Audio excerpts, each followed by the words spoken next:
This episode is brought to you by Verizon Wireless.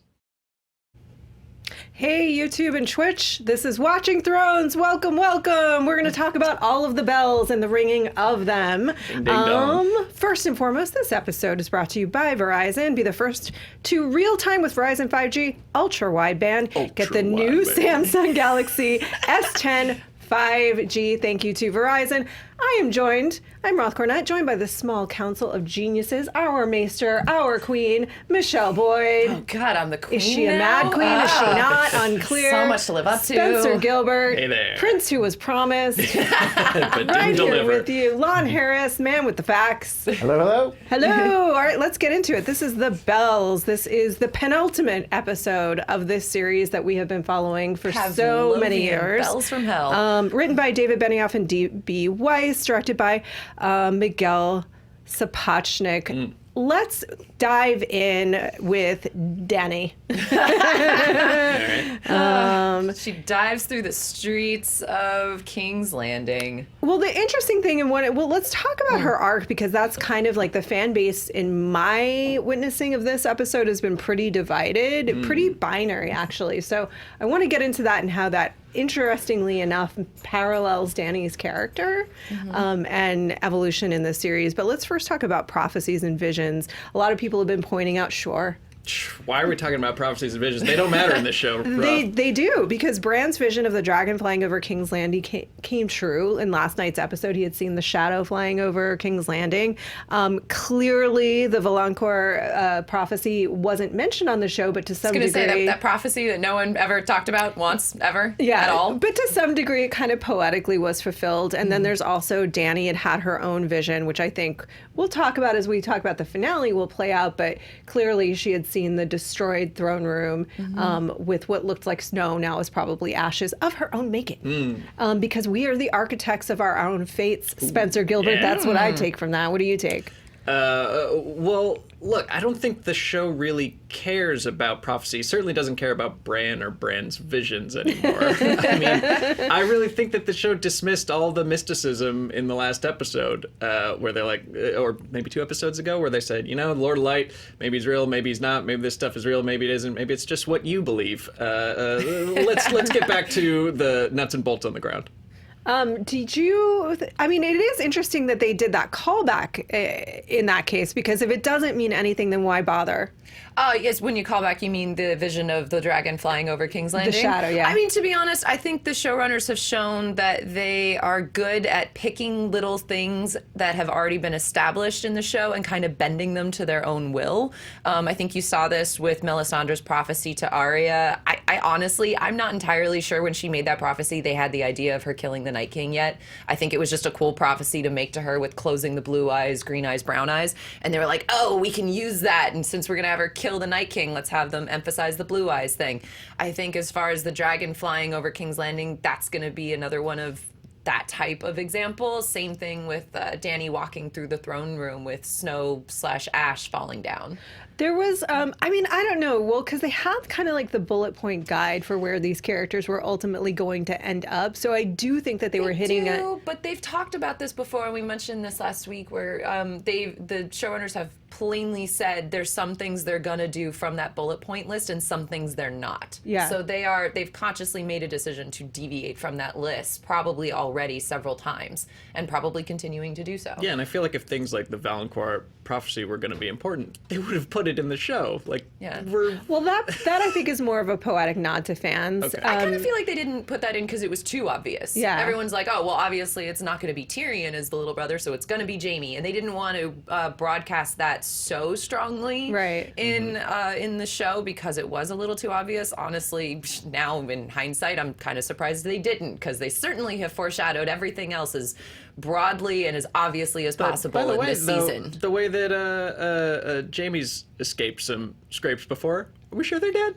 Okay. Are we sure? Yeah, I'm pretty sure they're dead. I really am. Yeah. But that I don't think was necessarily about the prophecy. I think it's really just kind of a poetic nod to fans with this passing. But with certainly in Bran's vision, there was a connection between Daenerys and her father and saying burn them all. And then we just saw that unfold this past week. And when she has her vision, Certainly, I think she would assume in that moment that someone else had done the destroying, not herself. But again, that's my interpretation is the way that they're playing, not the show, but just in general, the way this world plays with vision and prophecy is that vision and prophecy are what you make of it. Your life is what you make of it. You are the architect of your own destruction. And in some cases, the destruction of an entire city. Let's talk about Daenerys going full Mad Queen. Trogdor, yeah. Yeah. And to your point, Michele, I think you were making a really good point about, I think there's a difference, and this is where maybe the fan base is feeling a little divided about this, between foreshadowing and telegraphing. And I haven't heard everyone articulate it that way, but I wonder what your take is. Well, I guess Lon and I were actually talking about this before we got off camera, that you can, and I think I do, have some quibbles with the execution of Dany Breaking Bad, so to speak. But you can't say that it wasn't foreshadowed. It was hitting you over the face like she's gonna go crazy, she's gonna get mad, she's gonna burn them all down. She's literally saying, I'm going to burn everybody down for the last couple episodes. She's been like, these people are not innocent, they've chosen their fate. You know, if I burn them down, like it's the cost of war to free everybody else. Like, she's been telling us what she's going to do, and she did it. Now, I don't fully understand why it was the bells that made her kind of go there, but I don't. And yeah, that's fine to take issue with what really pushed her over the edge, more so than the last few episodes where she's been losing her lover, her closest advisors, her best friends, et cetera, et cetera. But you can't say that it wasn't leading up to her doing something like this. Well, here's the thing: is I have issue with them saying that they've been telegraphing this, because I think you really have to separate out what they've been telegraphing and straight out beating us over the head with this season. That's what telegraphing means. Versus how she's been set up throughout most of this show. I would say up until maybe like season 5. Like, okay, fine. Like, basically as far as George has written her, because she's only really gone completely Mad Queen and crazy for the last like season or so. Before that, everyone, she's burned a bunch of people, but arguably they all deserved it. She burned I'm sorry. She turned traitor on the slavers. She betrayed the guy who wanted to buy one of her dragons in order to get the Unsullied, so she burned him. Fine. She burned the cows at Via Stothrak because they wouldn't serve her. Fine. She also burned slavers in Yunkai, Astapor, Marine. Again, fine. Her whole arc has been to like avenge the innocent, not really to just take them all out and be queen of the ashes. Well, I think that what the show might be suggesting is that was maybe kind of a pretext or a pretense, that what she really just wanted was to rule. She just wanted the Iron Throne, and like saving the people was kind of her excuse. I don't know. I would argue, I don't know. This is interesting, and the response to it is interesting. I'm excited to have like a couple of months down the line to really think about this, but for me, the issue has been twofold. One, I think this being Dany's arc is fine, and I think probably it was, right? Like, but that 3 things happened to make it challenging. One is that they started to tell rather than show. If you think about the way that she responded, and they brought this up after the show, responded even to her brother getting the gold poured on him. She said he was never a dragon. She refused to look away. She does have a harshness to her. She has a intractability when she thinks she's in the right. But almost once per scene, she like is on the verge of losing it, and somebody is like saying, Dany, like, remember the people, or remember, don't, like, her advisors are usually always pulling her back from the brink. I think that's consistent throughout her entire run on the show. I agree. And I think that in a large respects, this arc has been consistent. I think the challenge I'm having is that the evolution, like Varys' turn against her was very rushed. In terms of like, to your point, Michele, they're like, she burned them alive, the Tarleys, right? When they refused to bend the knee. And it's like, yeah. And multiple times, in fact, the series opens with a deserter who is poor, who is scared, who is running for his life, coming to them, to the Starks, and Ned Stark, our hero, the embodiment of integrity, taking his head, and him being the one to wield wield the sword. Drogon is her sword. She's in all of those executions not doing anything differently. Sure. The method is different. It's by death by fire rather than by sword, but her behavior is not so very different than the other characters on the show. So I do wonder why Varys made this sudden turn to say she's crazy, you know? Well, and this kind of goes to, and I don't remember if I brought this up last week, but my issue, I would say like my overarching issue with all of this lately has just been, it just feels to me like the showrunners have been given a chessboard of a game that's already in play, but they've only ever played checkers, and they have no idea what to do with these pieces. So you have people like Varys, when you're talking about that, Roth, who, you know, is the master of whisperers, is the spider, works behind the scenes, is, you know, works in the shadows. And what does he do the moment Jon arrives on the beach? Like, goes up to him and basically just talks treason right to his face, like, come over to our side. Like, that's not how Varys works. Yeah. This is not true to his character. It's like they've been giving these really rich characters like Varys, like Tyrion, like Cersei, and they're just pushing them around like they've seen a checkerboard move without really taking into account the really awesome ways that they could work behind the scenes. Well, I think that there's my response to that is there's like an in-world response and a meta response. I think they're the same one, is that they're running out of time. I don't. But that was their decision. That was their decision. I think there should definitely be more episodes, if not another season. I don't think they've had enough time to give us those like in-between beats. Yeah. But if you just take that as it is in world, like Varys is literally running out of time. You have to make a play now or never, and you know, like he says, the biggest risks have the biggest rewards or the biggest punishments. Like, there's no time to do any more whispering or backstabbing or plotting. Like, the guy you need is right there. The person who's about to kill everyone is right there. It's now or never. I hear you, but I agree with you that in terms of Daenerys, we have.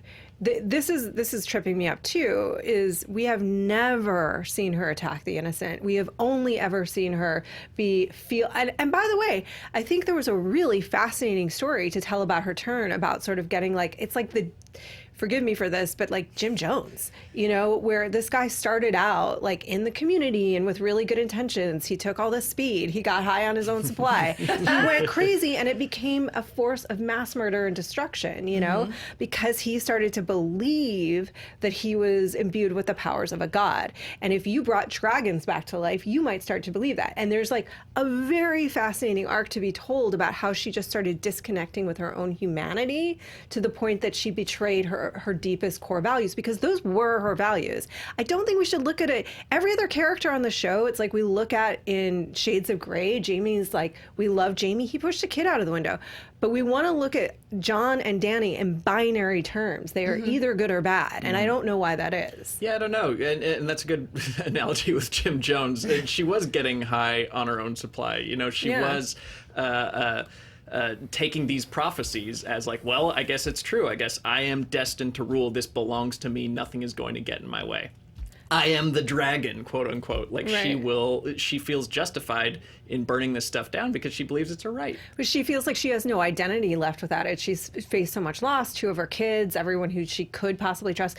But I have a question for you. Why not just go for the castle? Why is she burning the city? That was really my issue as well. And I thought that's what she was doing when she, you know, got that really determined look on her face and just kind of flew off. Because, I mean, on rewatch, I saw it a lot more. And by the way, Emilia Clarke was killing it in this episode. Absolutely killing it.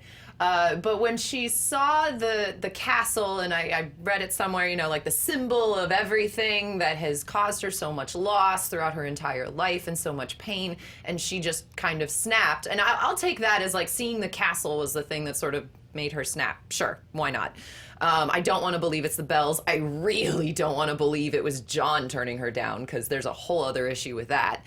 But still, that doesn't really explain away, nor does it justify to me just completely sacking and completely destroying the entire city. I'm curious to know what the chat thinks and what people are saying about whether or not this was earned or whether they saw this coming with Dany. A lot of people are saying it's rushed. That seemed the number one word in the chat room for the day, I think, was rushed. But it's still divided. It's not everybody on one side or the other. There's a lot of arguments going on. A few people have actually been arguing that this is not necessarily Daenerys going mad, but there is some justification for what she's doing. Robert Bennett argued that her two most trusted advisors are dead. Her love recoils at her touch. Varys may have tried to have her killed. She's just feeling all of this betrayal and violence coming at her. And then Patrick added, Dany lived a life of violence. She learned from violent people and societies. She's never truly learned peaceful ruling and diplomacy. So yeah, and so the other point is that she's not from Westeros. She doesn't, I mean, she's been there a while. She's learned from books and stuff like that, but it doesn't click with her, and Tyrion tries and falls on deaf ears, why people don't revolt against Cersei and why these people are free, why they why they haven't left the city. Right. She's said that in the last couple episodes about, like, she thinks these people are guilty. She thinks they could pick themselves up by their bootstraps and walk on out. So in her mind, like, yeah, they all deserve to burn. I don't know. I mean, that does feel... and I want to be clear, I actually don't have binary feelings about this episode. And I really don't. There's so much about it that I really loved. And I don't mind this being... I know a lot of people probably just feel... I wonder how much is feeling betrayed by her arc, meaning her going to this place and making this decision, or betrayed by the way we got to this point, you know? Yeah, I think part of it as well is, regardless of whether or not you think Dany's feelings toward the innocents in King's Landing are justified or not, the show very clearly wants us to think that this was the wrong move. I mean, they're tracking this little girl holding a horse toy, looking like Shireen. Looking like Shireen. It's like, which, you know, like, oh, the moment you see a horse toy come out, that's it. They're all doomed. And following Arya around like it's a post 9/11 movie, it just, like, really feeling the devastation of all of this and really wanting us to kind of hate Dany for this. It's just such a strange... I don't really like the turn. I totally agree that it feels rushed. And I mean, again, the showrunners have had 1.5 years, 2 years to really plan this out. And I just don't agree with how it's being executed. Yeah, I guess for me, it's like, not that Dany got to this point, and I think that they laid the groundwork to explain it, right, in terms of like what she's thinking about and everything that's going on in her mind and how mad she is in that moment. But I wish they would have given a better reason why she went for the city and not just the castle, because I just didn't understand. Tactically, even if you called it a tactical decision, I mean, it becomes the kind of decision where you make a massive attack or drop a bomb just to show you can. Mm-hmm. In the hopes that never happens, that you never have to do that again. Yeah, and I think that is kind of something that this could be justified in that sense. If you think that this is her Hiroshima, you know, to burn this to the ground so that she rules through fear and nobody has the gall to rise up against her after this, then, like, yeah, in her mind, I can see how it would be like killing 10,000 to save 1 million. But they had already surrendered. Like, that's the thing. Like, she already had the fear. The dragon was just sort of perched over them, roaring. Bells were going. People dropping their swords. Like, I'm pretty sure they were scared. I'm fine with it. Like, the city had surrendered. And if she had gone and just leveled the Red Keep, I think all of us would be cheering for her, and I think this would have been a really good kind of ending, and, you know, we could have still had everything with Cersei and Jaime, and it, you know, Clegane Bowl, which we'll get into, but, you know, but just the way that it happened, I don't know. Do you think this was her plan all along? Like, she always intended to sack the city, or did she just get pushed over? I think she chose in that moment, and it was like she just was looking at the Red Keep. And this is the only thing is, I know, here's where I would draw umbrage, is like, you flip a coin, there's a Targaryen, they're mad or they're not. It's like, it's kind of like a silly way to look at, like, mental illness, you know? It just is, and it's just kind of out of touch, you know? Incest. And any number of things. But I think it's like the mad, like, she was literally mad, you know? She was pissed off. She was pissed off. And add to that is that I would say that another justification that we haven't mentioned yet is, how many times did Tyrion say, let's negotiate, let's try and make sure this is okay, let's let Cersei go if they surrender, let's do this, let's save the city, which Tyrion's in the right in that. How many times did she pay the price for that? She could have been thinking in that moment, and I would have agreed, Cersei's never just going to walk away. There's a backup plan, and I'm going to pay the price for it with my final dragon or my army or something else. And when I saw that wildfire going off, I thought, oh, that's cool, because if Cersei's backup plan was to wait until her army was in the city and then blow the whole thing up. Is that what that was? Or I don't think it was, but if it was, that would have been better. That would have been cool, and that would have made sense. That would have been better. If we had a line or something. But no, I think those were just, I agree with most people that I think that was just the last vestiges of like the wildfire catches around the city that King Aerys had when he was going to burn down the entire place. But it would have made sense for Cersei to do that. If she saw the city surrendering, it would have been totally in realm with her character, as long as like the Red Keep survived and so her baby survives. Or she could have just been getting the heck out of Dodge while she burns the city behind her. I would have understood all of that. Yeah. But no, they just had her perching on a balcony like, she's watching the Super Bowl from afar. Because that's a totally Cersei thing to do, is like say, I'll wait until her army is fully in the city and that the dragon's sitting there, and the last ditch effort is I will blow it all up. Flames, and so, and then you're like, but even if Daenerys rightfully would have assumed Cersei would do something like that, and she's like, I'm not going to give you the chance. I'm taking you out right now, and we're ending it root and stem. Yeah. Look, I think that this fits, even if they failed in the execution for some at this table. I think that this did fit with what I think is one of the themes of the show, which is that we're all at the whim of these kind of capricious, unpredictable little fancy lords and lordlings, and they all play the Game of Thrones, and we all suffer. And I'm sorry that whether you're on Team Dany or Team Cersei or Team Jon or Night King or whatever, like, it doesn't matter. Yeah. Like, these people are all flawed. Like, yes. All of them are, they hold way too much power, and we all suffer for it. So I think this was kind of right along in lines with one of the bigger themes of the show, even if you didn't like how Dany's arc played out, the bigger arc of the series to me is you can't trust these folks. Yeah, but then play that out. How do you see the series ending satisfactorily? Like no throne. Just I mean, none, and like a democracy, or like everyone just sort of running their own fiefdom. You could call this show "Feudalism Sucks" and is dumb and for jerks.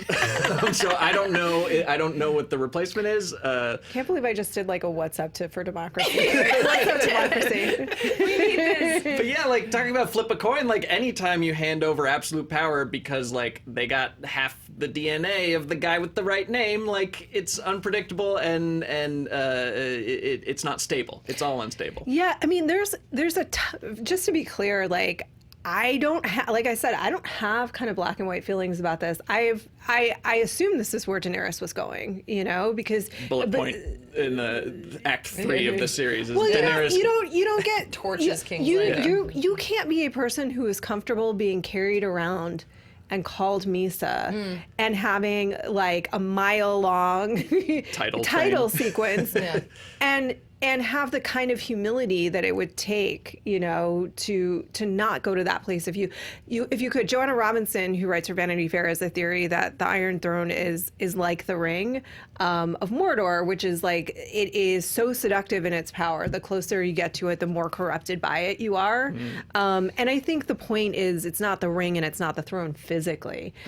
It's the all-consuming desire for power. And if we are remembering this series, she doesn't have a family.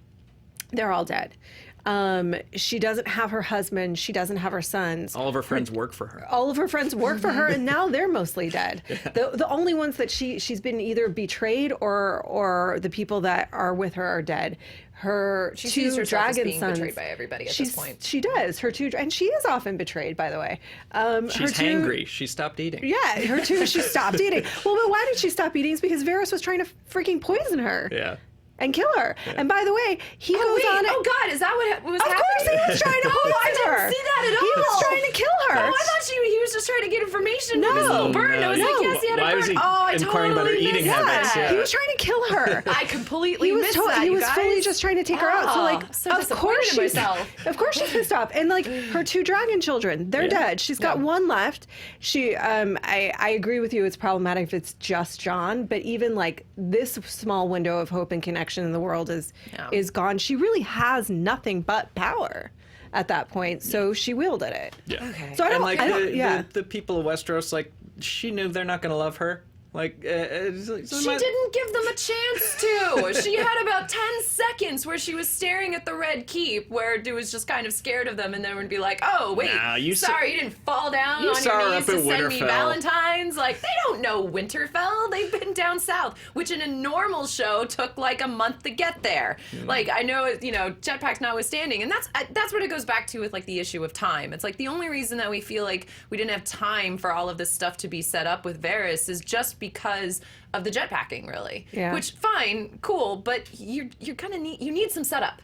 Yeah, but when they reboot Confederate, when that gets back on its feet, I can't wait for them to take over Star Wars. Time. Can you just wait until they take over Star Wars and the subtlety and delicacy that they're going to treat that with? Look, I'm so excited. I don't think that everyone's decided because, they don't like the last half season that it's the worst show ever. I do think that for all the blame you can throw at them for how they're sticking the landing or not, you have to give them credit for seasons 1 through 7.5. Well, to be fair, and I just want to say this before I get a whole bunch of hate mail, that honestly, I think a lot of it has to do, and they've done a much better job with characters that they've had a bigger role in creating, like Sansa, that they kind of got to take on themselves rather than trying to adapt somebody else's character. So I will say that I have a lot more faith in them with their own original, like, Jermaine's story than I do with them trying to adapt and having the very hard task of adapting something and then taking it beyond the original source material. I think there's also a pacing issue that's tough because it's like, as much as the audience complained about 6 episodes of Arya learning to use a stick,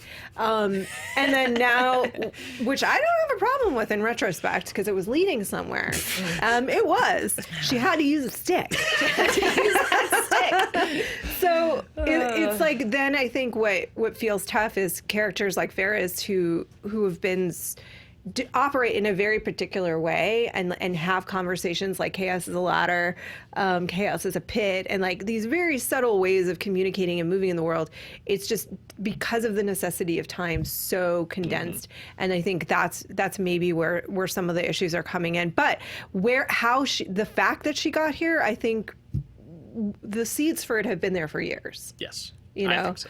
I just think it's like, I don't think we should look at it as like a mad queen or not. It's just that this is, Tyrion had it. Like, this is a person that brought magic back to the world. If she's not with people she trusts to help her kind of like maintain her humanity, then she's going to go off the rails. She doesn't have anybody left she trusts. I do want to say just like a tiny point thing, and I'm sure I'll be disproved on several occasions, but like, not trusting her advisors has worked for her several times in the past. Yeah, that's true. It's just trying to with the just buying the Unsullied. The kind of the examples that I was talking about before, getting the Unsullied through betrayal, coming back, taking over all of the Dothraki. She got all of that horde because she didn't listen to Jorah or Daario trying to like sneak her out of the village. Yeah. Like, she just, burning them all and being a dragon has worked very well for her. So I can't, and by the way, completely go like it's totally against all wisdom to not listen to her advisors. Like, the be a dragon thing kind of has worked. And also, Cersei probably was up to something. She would have been up to something. She never would have just taken it laying down. Well, yeah, and I know this is all very fresh, and, war crimes should not be forgiven. They should not. But, are we sure this isn't for the good of the realm? I don't know. At this point, Cersei's gone. Yeah. Targaryen's in control. She seems to have her head in the right place as far as, restoring titles and lands to the right people, and there's no viable challenger to her reign.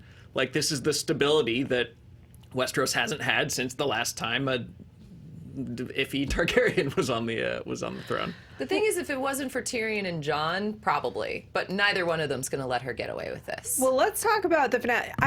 There was a headline that JT brought up to me that I think it's important to address, which is it's time to start talking about if Drogon is better without his brothers. We need to ask ourselves that question. My gosh. The way the Scorpion works, which is like... Wait, flying out of the sun? What a crazy idea! Behind the ships? Yeah. Well, they were ambushed the last time. I would say that's the difference, right? They were ambushed the last time, and he was injured. But again, they shouldn't have been, but fine. Sure. Cool. Right. No, I think that this, retrospectively, one of these episodes had to holding him change. back? Either this episode or the last episode needed to change for those two things to line up. That's not, I think for a lot of people, this like ruins the show, or it didn't for me, because dragons aren't real. But How dare you? Shut your filthy mouth. Yeah. but yeah, it was insane, the disparity between how those things worked last time.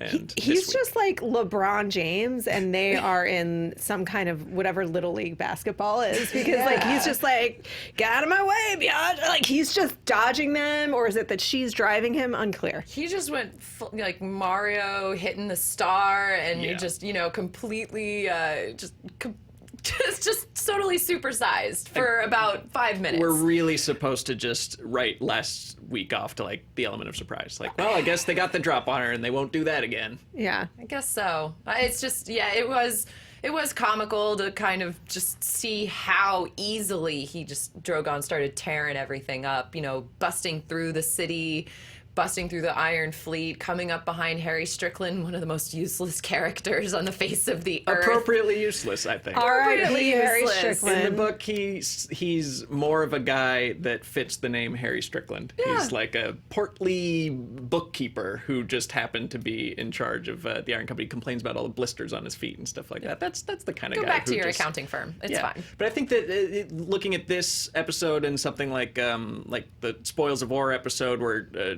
Drogon or the dragons torch the Lannisters and stuff like that. Like last week's the outlier. Like this Yeah. made sense. Yeah. That like yes, a dragon is unstoppable if you use it right. So I was fine with that. I think last week is the one where we kind of have to just pretend it didn't happen. Yeah, and this show has no respect for animals. I did. It's like Except for Shadowfax. So I will say the lovely horse at the end. Yes, let's talk about the horse. But like, I will say great that hair. the initial burning of everything, not the city and not the innocent people, and like, I think they're giving you the Shireen callback to just say like the thing, to Spencer's point. The theme is that any of these people, whether it was Stannis or Dany, once they have their eye on the throne and that's it, and they're blinded by that, they will do anything and hurt anyone and burn all the innocents to get there. But I will say I was having a little John Wicky moment when she was just burning the soldiers, because I was like, yeah, you killed her dragon. So Oh yeah, no, that I was get totally that. fine. No. Killed her dog. Like come Mowing on. down like ants in front of her with a magnifying glass was totally fine. I had no issue with that. I mean, had she done this before with the Sons of the Harpy? Like, Yeah. great, cool, more power to you. So okay, Yeah. we didn't get to see Dany's face or what she was They like. didn't ever cut back that to entire it. time. What if she was like, Drogon, stop! No, I told you. Wait, no. She's yanking on this whore. How do I stop this thing? I did. I was like, Chikara's. What's Chikara's I never learned the word. it is an interesting choice that they never cut back to her Yeah. to show her what is she just crazy? Is she crying? Is she enjoying this? Is she out of control? Is it Drogon's like gone rose? Yeah. Weirdly, the word for stop is gendered, and she was saying the wrong one the whole Yeah, time. it's, male gendered. It means keep going. Oh God. And I think you're raising a really good point, Spencer, where it's like, can we eventually think that this was a horrific tactical error, but a tactical error? And, you look at Jon's face during this whole battle, and he's just horrified and in shock that his own soldiers are basically behaving this way. But, Dany's been in war before, and that's how soldiers, in her experience, behave in war. And I think the point is, whether they're from the North or not, this is how war looks, and it was never going to look pretty if you were trying to take a throne. I do want to say, I think up until the point where she turns, it seemed like the sacking and the taking over of the city was going pretty orderly. Like, the soldiers didn't start going crazy rapey until she turned and until Grey Worm started throwing his spear around. In people's backs. Yeah, exactly. But up until then, she did have the army of like the Dothraki, which are very famously like, hey, we're going to pillage and rape and sack. Sure. But I think if she hadn't turned, I think everyone would have been more under control and we wouldn't have seen the total chaos that we did. I don't know. That's just my thought. Well, it all mean, comes yeah. from the top, just like in any Yeah, exactly. corporation. Well, yeah, I mean- Grey Worm got permission Yeah. from his lady. So She was like, you'll know the moment. Yeah, and right. he's like, I'm assuming this is the moment. It comes from how disciplined the army is, and this was like kind of a ragtag bunch grouped together. They were tired, they're exhausted, they've been told that this other side is super evil. And I think that's true to at least how I think medieval battles or takings of cities used to go in the past, is like when one side breaks and makes a run for it, then like all bets are off. And people just go wild and loot the place for days on end. I do kind of want to get back, because we spent so much time talking about like Dany going She crazy. deserves it, but other people died. Yeah, other stuff happened in this episode. We touched very briefly on like the Jaime and Cersei thing from earlier, but I really am curious to know what you guys thought. Like, was it really earned? Was it foreshadowed properly? Was this a good end for both of them? Because Cersei died, y'all. Like, she's gone. That's it. I think there's an air pocket propped open with the golden hand is like wedged somewhere important and it like held something above her head. Yeah. I think that I had a lot less of a problem with the Dany stuff and the burning of the city than I did with this, how this played out. I just thought that Jaime's arc was leading to something greater. I was convinced last week on the show that he was going back to kill her. And I do think that part of that, I realize, is because that's what I wanted to happen. And for him to revert back to his old self and just be like, you and me, babe, till we die, ride or die, the end, was kind of a step backwards. And if his story was building to something more, I guess I don't know why he did that. I don't know why it just went right back to square one for Jaime. I don't know. I think I'm the outlier, and I'll gird my loins for hate mail. I think this was exactly appropriate. I think it's like a very interesting, and we're such an interesting bunch watching this show, because we want things to not fall into the tropes of storytelling as we know it, but we also get mad when they don't, which I understand, because I'm the same way. But Jaime is a human being. He's complex, right? He does have a moral center. He killed the Mad King because he didn't want him to blow up the entire city. Sucks to be you. We can't stop that from happening eventually. So this is completely consistent with who he's been all along. He has said, I've only slept with my sister. She has clearly slept with so many other people, and he knows it.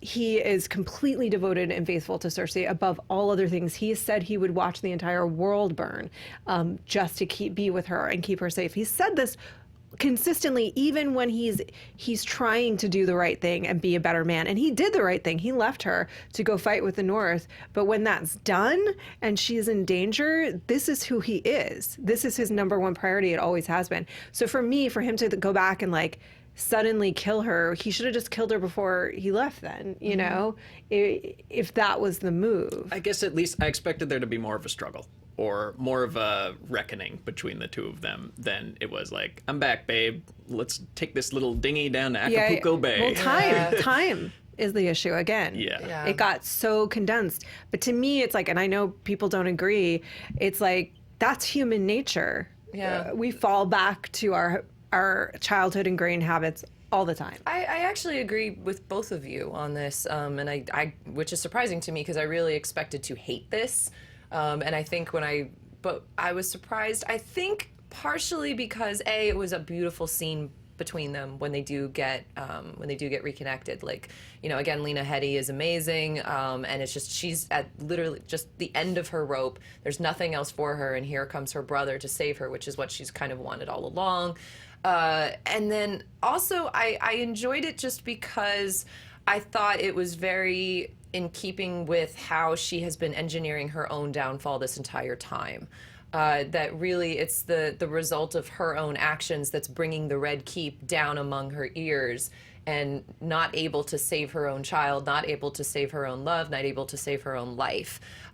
With Jaime himself, it's not, I agree with you, Spencer, that it wasn't the ending I kind of wanted, but that was also, I had to realize with kind of just my fan fiction, like, oh, wouldn't this be tied up with a pretty bow of him killing her and turning against her? Versus really what you had was kind of in keeping with the rest of the stories of all these redemption arcs. You had, 2 steps forward, 1 step back. This was his 1 step back, but this was also him kind of saying that this was his true nature, was to be with Cersei and to be as hateful as Cersei. I I mostly didn't like it just because of the effect it had on Brienne, because I want Brienne to be happy, and I, the fact that she now no longer gets to because he had to be with his sister was painful. But I also so enjoyed the redeeming arc of Theon. And I thought they did that so lovely, and that was such a good full circle thing that I was okay with Jaime not having it. She'll be happier with Tormund. Yeah, she will She'll eventually. She'll have a pet, in the long run. and she'll have He ghosts. gets her. And a dog. They're gonna have a dog. I'm Team Tormund personally. Yeah, I think we all are. I think you're right, but with Theon, it was Theon coming back to himself. Right, but at the same Right. time, Theon had this. It's almost like they cut Jaime's arc off kind of short, because Theon, when he abandoned Yara, that was like his step backwards, Yeah. and then they gave him time to then take 2 more steps forward, come fight for the North, come be reconciled with Sansa, be a Stark and a Greyjoy. And it's like they didn't really give Jaime that chance, but I'm okay with it because that was his choice. But the other thing that I would argue about Jaime, just and respond at will, is that it's not like he went back to be like, yeah, I'm taking all the steps back because with Cersei, I'm going to allow the entire North to be decimated. I'm going to allow the Night King to run rampant. I'm not going to do anything. I'm going to back her up to be a tyrant. We're going to get into the word tyrant, by the way. He went to save her, to take her away, for them to live their lives together, not plotting and trying to be on the Iron Throne. He didn't go there to support her attempt to kill a bunch of people. So I don't really think he wasn't redeemed in the end. I think, I don't know if have you ever read Wuthering Heights? I assume you have, Spencer. In high school. Yeah, it's like Heathcliff and Catherine. Yeah. They're horrible people, but God damn it, they love each other. That's true. That's true. You're softening my stance in listening to this. I think for me, the interesting thing about Jaime was his arc for me in my head was you're not the person everyone says you are. Was the core of him and Brienne and his whole journey was like, and him and Catelyn Stark going all the way back is like, you're not the asshole that your reputation is. And I was looking for him to not become that asshole. But when you put it that way, you're right. He wasn't going back to her to support her reign of terror. He was like, let's start a new life. At a farm. Yeah, let's get on Gendry's rowboat and Going over to Essos and rowing over to dye Essos. your hair dark and use whatever hair dye Jaime's been using for the last 5 seasons. Yeah. Sketch Get away out from that being hand. blonde. Yeah. Yeah, okay. Cover up that hand with a glove. You'll be fine. And then this is the prophecy. If you guys remember, it was basically like when your tears have drowned you, the Valankor, your younger brother, shall wrap his hands around your pale white throat and choke the life from you. So one of the things that a lot of people said is like, that's it? That's how Cersei gets to die? That's a horrible way to die. If she wasn't killed immediately, she was asphyxiated, meaning the breath was taken from her as her brother held her around her neck. So I think that's poetic. It's not meant to be literal at all and a nod to the prophecy, but that is not a way I would want to go at all. No. I'd rather have a spear stuck through my forehead. Yeah, and If we're exploring options for how you're planning to if kill I get me. a choice. I will say, the fact that it even happened at all, due to Tyrion, with the nice parallel of letting him out the way that Jaime let him out when he was on trial for his life, I thought was really lovely.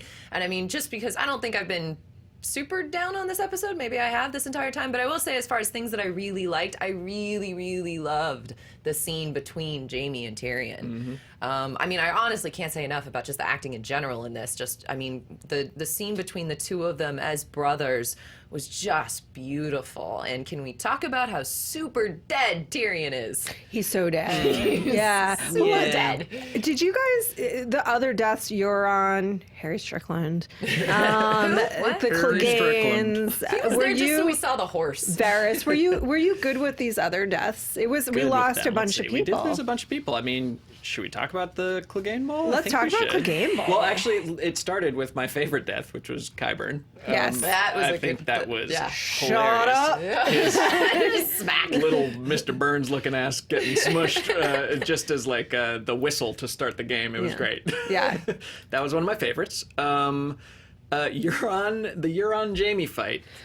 Getting so punched in the tired throat of was my Euron's- favorite part Yeah. of that. Just anything to show Tired that of dude Euron. up. God. The fight choreo aside, hate which was him. like, Yeah. this is kind of insane. I don't think George would have written like, and then he gets him in a choke slam. Like it was pretty nuts in a way that didn't quite fit the rest of the series for me. Also, like, it just felt like they needed someone to kill Euron, so he just kind of poked his head out and said, "Hey, Jaime, it's me, the sexy pirate. Let's dance." Did not like that. Why couldn't he have just like gotten eaten by a dragon or something like that? It would have been nice to get eaten by a dragon. I stopped caring about that character last season. It's just, no, the sooner Captain Hot Topic dies, the better. It's fine. I mean, didn't care how. Didn't care who. It turns out he's just like a Lannister star effer. You know, he just wants to get close to the Lannisters by any means possible. I guess that's his backstory. Yeah, that was it. I mean, Varys died the way she told him he would. You know, he was that guy who just publishes revenge porn the moment that you break up with him. Like, it's just Varys, or who no, are we talking about? Euron. No, I'm still back on Euron. Yeah. So what were in those I was letters? like, Varys, my God, it's a whole side to his personality. No, I was still stuck on Euron. I don't know. Oh, sorry, I totally jumped over Varys now. No, go talk about Euron and his porn. No, that was What's Euron's porn stash like? every conversation that pirate has was, I fucked the queen. That's it. Literally. Just everyone's like, yeah, dude, we know. We know. He doesn't have a lot going for him. I will say the fandom death pool this week did call Euron because they just kept voting for him, I think, because they wanted him to die. And then after that was Cersei. So well done, you. Bunch of other people like Varys, who, again, when he was trying to get allies for Daenerys, was like, oh, she's going to bring blood and fire. And it's like, yeah, you were right. That's what she did bring to you, as she said she would. So good with that. Yeah. I think Varys would have been fine with Dany if it's about the tone where you deliver the "I'm going to burn everyone to the ground." If she was like, "I'm going to burn everyone to the ground, but just this once," it's just this once, and it's just like the way she said it probably tipped Varys off to like, this isn't going to be the last time she does this. There will be more burning to the ground and more, and we shouldn't burn people alive who do not want to follow us if our whole intention is to break the wheel. But the other thing that I would say about the word tyrant really quickly, because he was like, she said it, Cersei's a tyrant, which she is. And he's like, I will stop a tyrannical reign, blah, blah, blah. It's like, you got a monarchy, kids. You have built tyrannical reigns. And also, every single person that says, I speak for the people, you're a tyrant. You're a tyrant, Varys. You're saying, I'm making the decision for the realm. The realm didn't elect you to do that. Let the people speak for themselves. Democracy! Can we talk about Clegane Bowl? Moving on to Clegane Bowl. I just want to say one quick thing about the Varys thing. It's just, it is almost putting him, like you said, in a tyrannical position, because really whoever's on the throne is whoever Varys deems best. Like he can poison the queen? He was Team Dany until Jon came along, and so cool, Jon's good until Varys decides he's not. That's not a good position either. Anyway, Clegane Bowl. They're all a bunch of tyrants. Varys is team whoever is on the throne, and he dresses it up nicely with like, oh, well, I get to handpick the next one, but he said himself, like, he stood by their side while they do horrible, horrible things one after the other. As he works in the shadows, that is how he's supposed to work, and it just, again, everything just felt super rushed. It's a little arrogant to say, because I deem myself protector of the realm, which is the literal title of the monarch. That's what Varys has deemed himself, to the point that he's willing to poison her because he has a hunch. Yeah. He's the deep state. And personally, I wouldn't want to have the next 20 years just sitting around listening to Jon being like, I don't want to be here. Because that's it. He's on the throne, and he's just like going to be looking for ways to get away. He could just turn into the next Robert for all we know. He doesn't want the throne. I don't know how much more clearly he can say it. But doesn't that make you the most qualified? No, it does not. No, I think that's a good quality for him to sit on the throne, but he's also a big old dum-dum, so I don't think he's qualified. Again, chess versus checkers, guys. Okay, because you're asking about Clegane Bowl, I mean, talk about ultimate fan service. I honestly don't have that much to say about this, because there were no stakes. There was no point in this. If the Hound dies and the Mountain lives, same thing happens. Mountain does what? Gets buried in the keep. If the Mountain dies and the Hound lives, the Hound, digs graves for the next 20 years? We didn't know that when it was happening. But this is the thing. Like, there's nobody that they're fighting to save. There's nobody that they're fighting to kill. Like, Cersei just sneaked past them. Like, I actually love that moment. That was hilarious. Great. That was really funny. She's like, I'm just going to let you guys figure this amongst yourselves. You two are busy. That was great. I'm gonna be over here. Look, the stakes were character stakes. It was the Hound. His whole point was, and that's why they were cross-cutting it with him and Arya, where it's like, this is where a life of revenge will lead you. I mean, they couldn't have made it more obvious what it meant, where they're like stabbing each other in the eye, literal eye for an eye, and you all go blind. Like, his life was a life driven by revenge, and it leads in just death for everyone. I don't think that it was a very original message, but I don't think that there was nothing that it was saying or pointless. I think at this point, especially because the two have been so separated for so long, it just didn't really matter to me. The scene between the Hound and Arya, where he kind of sends her away, just don't do this or you'll become like me, held a lot more meaning for me than this fight between the two.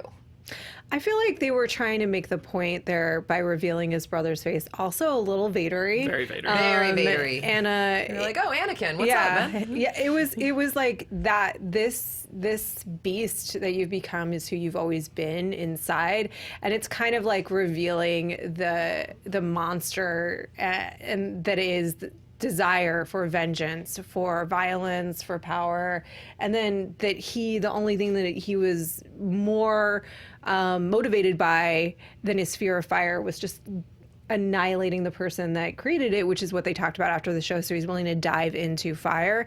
But I think it's also kind of like bringing home this whole arc about vengeance and his caution to Arya, don't be like me. It will destroy you. It will consume you. And then it did. And then it did. Yeah, but so in a way, the fight was was superfluous. Like, you didn't even need to see it, really. But that will be her. It's fine. No, I mean, it was good. It was fine. I liked the poignancy of the ending. It was obviously kind of predictable. I don't think anyone really thought either one of those characters were going to survive that fight. But I did like them tumbling over into fire and that kind of realizing that was the only thing that would hopefully kill the mountain. You see him I gotta just say, walking up behind Arya. I was not even mad at Qyburn in that moment. I was just impressed. Yeah, I was like, I don't know what you did to this guy. Did a good job, man. But damn. Nicely done. Nicely done. I will. Do you do dragons? Yeah, exactly. Because we have one or two. I do think that this is going to play out for Arya next week. Sure. Is that she's going to have to make a decision about whether she wants to be consumed by her. Like, she's clearly going to be pissed. She has a very strong sense of justice as well. She's clearly going to be pissed off at Daenerys. She's clearly going to want to close those green eyes. And is she going to do it or not? Is she going to go for vengeance and her list, or is she going to move away from it? That's going to be her decision to make next week. You just week. saw Arya adding a name to her list. That was it. That was all that scene was. Be like, oh, all right, Cersei's done, and now we got Dany. Cool. Okay, got it. But is that a betrayal of that moment with the Hound? Well, I was going to say, I don't think Arya is going to kill Daenerys. I don't think she is either. I mean, she might try, for sure. But, I mean, I guess the only reason I have to say that is because she just killed the Night King, and, she can't kill everyone. Can she? Can she just kill everyone? Can't she? I don't know. I mean, it's a little bit. I don't know, and I don't think it makes sense for her, because then it's like, it does because that's who she is. But she came all this way to King's Landing. There's nobody she wanted to kill more than Cersei, and she had this moment with the Hound, who she used his real name for the first time. She humanized him. She thanked him for everything he taught her, including this final lesson about not being consumed by vengeance. And then she's going to be like, but this one time, yeah. Yeah, I have a question. Just, are we gonna see Sansa and Bran at all in this next episode? Well, There's going to be a big... Because it seems like taking place at King's Landing. No, there's going to be a montage, like a 10-minute montage at the end of next episode to Don't You Forget About Me. Absolutely. They're all going to have subtitles over how they ended up, and it'll just be like... And then Bran just raises the fist, freeze frame, credits. I think we should do our predictions. I just want to quickly, you've been talking about the performances, and I agree with you that every single actor, first of all, they're such fine actors, and they were so well cast, but particularly Lena Headey, for me, always is a scene stealer in anything that she does. But everyone, I think, was bringing their A game this week. But also the cinematography. Fabian Wagner, I want to call him out. The score, Ramin Djawadi.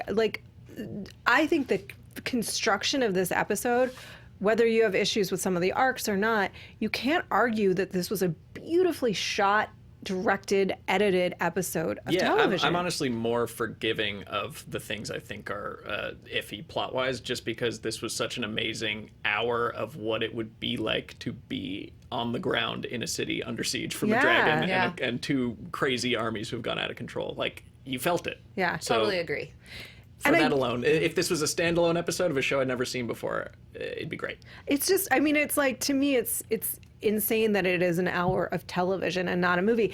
And I do think you needed to, I think some people thought it was a little like plot devicey to have Arya being the one that guiding us through the city, but I mean, I think you needed someone we care about. I think you do. I think the showrunners really love having Maisie Williams just run through things. Like, they just, it seemed a little much, just so many people burning and just so much running through the city. And I would have liked, had there been a little bit more of the quieter moments, like of her taking shelter with people a little bit longer, rather than, hey, get out of your seemingly safe spot and let's go run some more, and now everyone's going to get torched. But I did really enjoy how claustrophobic and just how, you know, you never knew where the attack was going to come from. It just seemed like no matter where you were, rock falling down and dust falling down. I did enjoy the very sensory feel of all of that, for sure. Yeah. The stampede, it's interesting because when I was watching the episode, the first time where they were coming up against the gate with the mom and the daughter with the horse, which again, the minute you see the horse, you're like, well, kids, say goodbye. Horse toy. Horse toy, not good. But the feeling, like the thing that scares me is like the stampede more than anything, of just getting crushed by the other people. Yeah. So I'm glad that they had that play out for her. Sapochnik did a Battle of the Bastards too, which was the last time on film where I felt that pressure of like, you can't breathe because you're so walled in by this massive humanity, and I guess that's his go-to move. Yeah, which I will say, I mean, correct me if I'm wrong, guys, but I feel like part of the reason that they did that scene was a tiny bit in Battle of the Bastards was because of budgetary reasons. I feel like I heard that they were talking about this, like they were part of the reason they didn't have it just be crazy battle, fight sequence, dead horse, swords, blah, blah, blah, and they had that claustrophobic moment, which was so great with Jon, was because they didn't quite have the budget. And I feel like that's kind of a recurring theme on the show, that some of my favorite things have happened because they didn't, like, quote, have the money to do it. And I almost wish, that's why I'm saying I wish we'd had a little bit more of that this episode, where I would have been as angry as not angry, but as unhappy as I was with the weird library Resident Evil scene with the zombies and Arya in that episode. I would have liked a little bit more of a change of pace in this episode with her, maybe moments either with the mom or the daughter, or literally just her by herself. I don't care. But I think I would have enjoyed that a little more than just the 20th extra being set on fire. I don't know. I thought that I personally loved. For me, the way the episode was shot and edited was stunning, and the way they kept cross-cutting between Arya and the Hound in his fight, I thought was done really, really, really well. And they were paralleling those two characters, and they were placing you in that position, which we should be placed in that position because, to your point, Spencer, the theme of the show is like, yeah, everybody's on high, making these literally on high, making the snap decision about what it takes to be in power, and the people that are suffering are on the ground, and they have nothing to do with any of this. You know, they're just living their life. And even they're not morally good or evil either. Yeah. Like the foot soldiers who like go nuts and they're going to rape and pillage. It's like, no, it all kind of breaks down. Yeah. And hey, you guys, we could see everything. And we could see it. How cool was that? Yeah. And I thought the score was beautiful. The score was gorgeous. And they were using the score for Cersei that they Reigns used. of Castamere, just different versions throughout the whole episode. That was really beautiful. Yeah. And also, yeah. And then it was the exact version, though, when she blew up the sept, when she was standing. Because I was waiting for her to, like, what's her move? It's Cersei. She's got to move. When it had the violins come in. Exactly. I was, too. I was like, oh, is this a moment where she's going to, explode some wildfire or something? Yeah. And it didn't play out, but fine. But the music was beautiful. I'm just gonna go with that. Lon, is there anything the chat is screaming at it? The white horse. They want you guys to talk about what you thought the significance of Arya meeting up with that white horse at the end. I was just about to do that. The horse was apparently, Lon found this out for us, was Harry Strickland's horse. I think so. Yes, a lot of people on the internet, I can't personally confirm that, but a lot of people were saying that. Okay. earlier. It that, seemed like it. The second Right. time I watched the episode and Harry Strickland on the horse in front, I was like, okay, that does look like the same horse. a really nice it looks horse. like it's the same horse. horse, and they give you a Attractive lingering shot of it very earlier. attractive. It's Well-maintained. a well-maintained animal. It was a little injured. Here's what I think the significance of the horse is. I feel like this. Bran. Oh God. Bran's walking into the horse. Probably Bran. horse walking- is the king. It's probably Bran. That was a theory walking- in the chat room. I People don't have said know. this I do was have Bran one said that. question for Bran. Is like, why are you the way you are, Bran? If you see this other thing and you intervene to prevent doesn't it, care about you that. see this mass murder anyway. Very Bran is unclear. melding with the werewood up in the grove. Yeah, he's in having tree sex. He don't care Winterfell about right All now. right. Like, no, you're never. Oh, I can't. Bran. He's like I hate Avatar braiding his everything about how ponytail. that He's like ended. he's gonna grow a rat tail and tie it to a twig and All just go right, full and Avatar. merge. Here's my theory about the horse and the meaning of the horse is that I feel like they are, to your point, playing with this idea of heroes, and they literally have Arya mount a white horse and ride off, who's one of the heroes of the story. But the other way that they're playing with it, probably in the end, is that there's all of these betrayals predicted for Dany in this last one, and it's very unclear because there's been more than 3 already. But there's going to be a big betrayal because of love, and for me, it's like that's probably Jon betraying her because he loves his family. And she's made it pretty clear. She says, now your sister knows, now Sansa knows what happens to people that have this information and are willing to use it. Well, that's like an implied threat against Sansa. And they're going to be in a very torn position. So people are still searching Azor Ahai. And here's the only way this has any significance left. And it's this, is that you basically, if he has to kill Dany, then that's the sacrifice, and it's not. And the coming darkness was not this monster, and it wasn't this storm. It was human nature, and human nature had to be corrected. And it will inevitably fail again, and there will be another dark moment.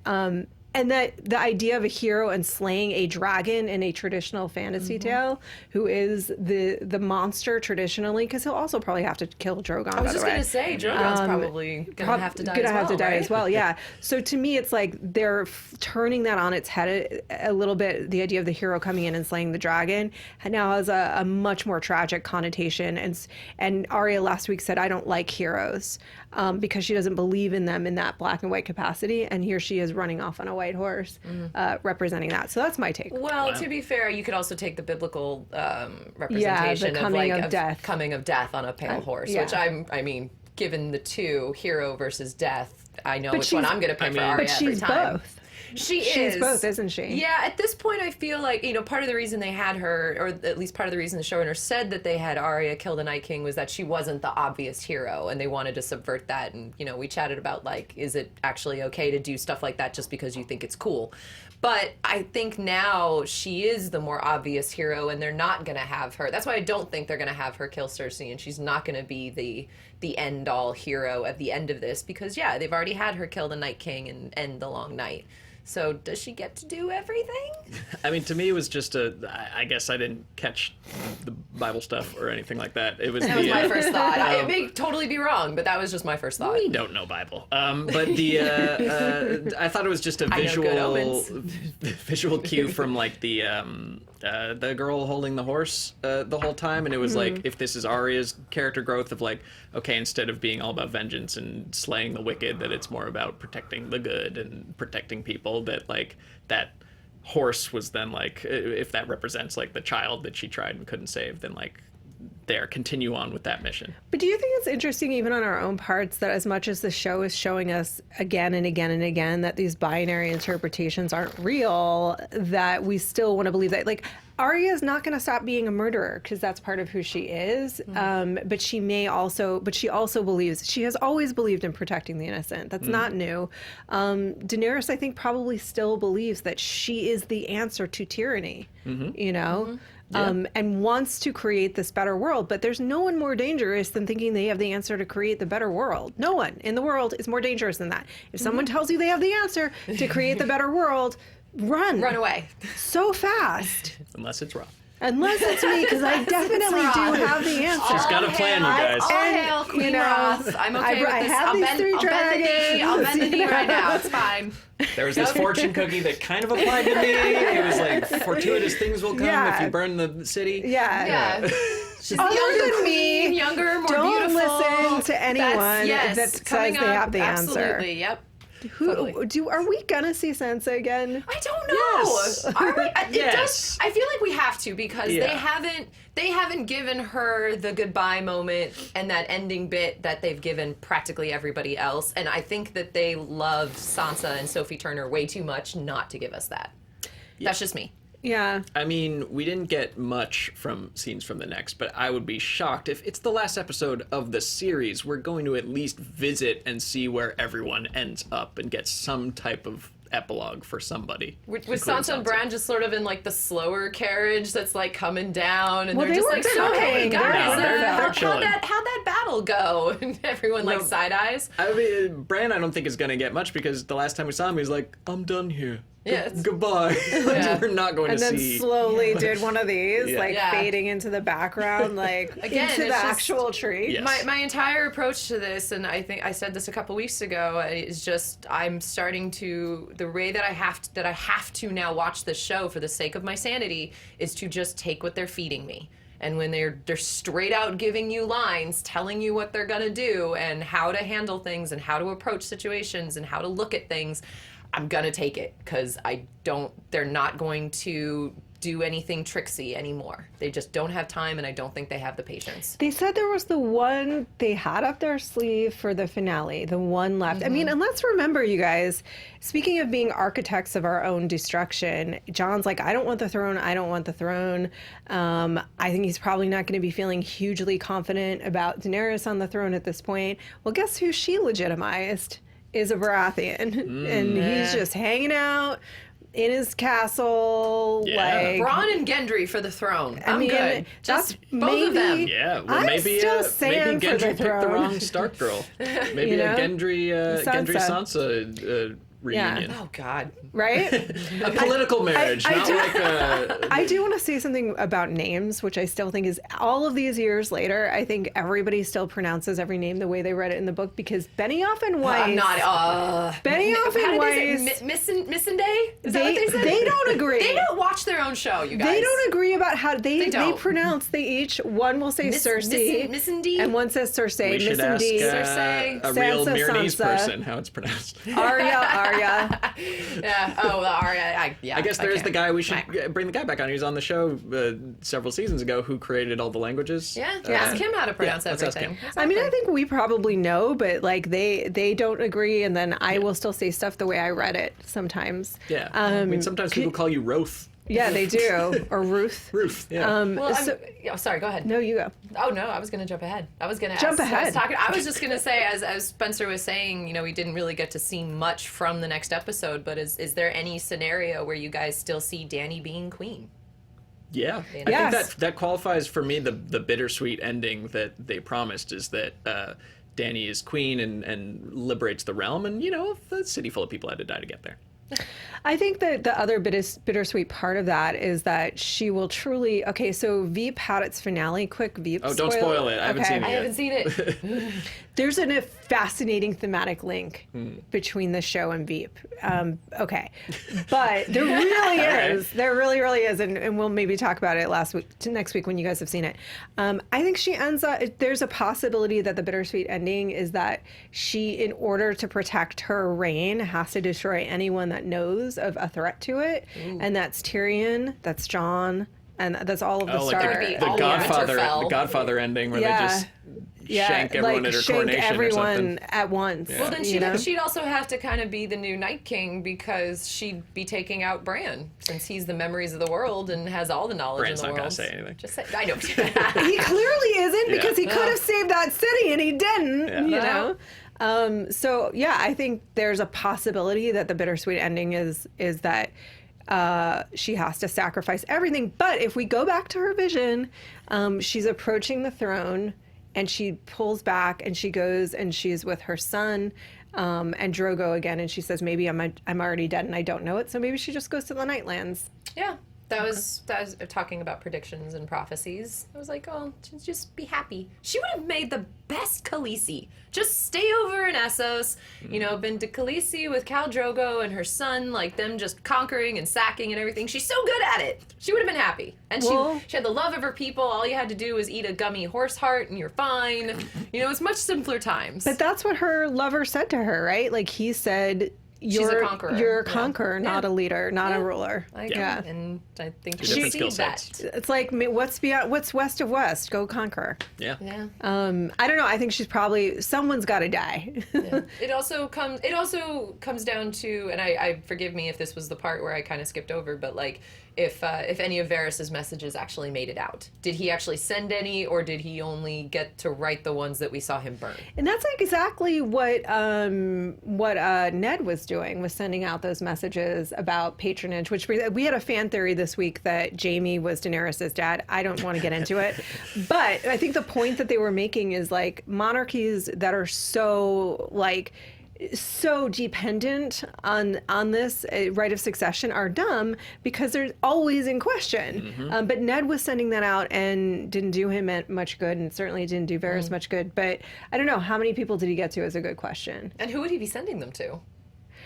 Yeah, exactly. Like who's left? Who's left that would to care? Yeah, I don't know the people, Vale? but they don't seem to. Yeah, I guess no it's people. the Vale. Dorne. By the way, talking about Dany forgetting the Iron Fleet, what happened to the Knights of the Vale? Did that just get were wiped mixed- out? no, No one cared. I thought that was like mixed in with the Northern forces. Were No? they? I didn't or they see still hold any. up. I didn't see any Iron Shields, but I don't know. It just seems like just all these little pieces that they don't know what to do with. there's an interesting, curious. last night my mind went on a trail where it was like, okay, well, what if Littlefinger was just like poisoned in his brothel by an unhappy one of his workers, right? And many Diplomatic. Seasonal employees. Wow. many moons ago, and he never started this off. Freelancers. We would still land in a position where the Night King would have been rising, Daenerys would have been coming to sack the place, and even if it was not Cersei, if it was Robert, they would be fighting as well. So like, Are you kind of taking an Indiana Jones A little bit. way of thinking, where if he hadn't been in the movie at all, everything Everything still would would have have happened. happened? Everything still would have Exactly the happened. same. It's Yeah. the wheel. The wheel keeps on turning. Right. And it's good. Maybe that will be the ending: is Daenerys takes the throne, then somebody else takes the throne, and then you just keep flashing forward, and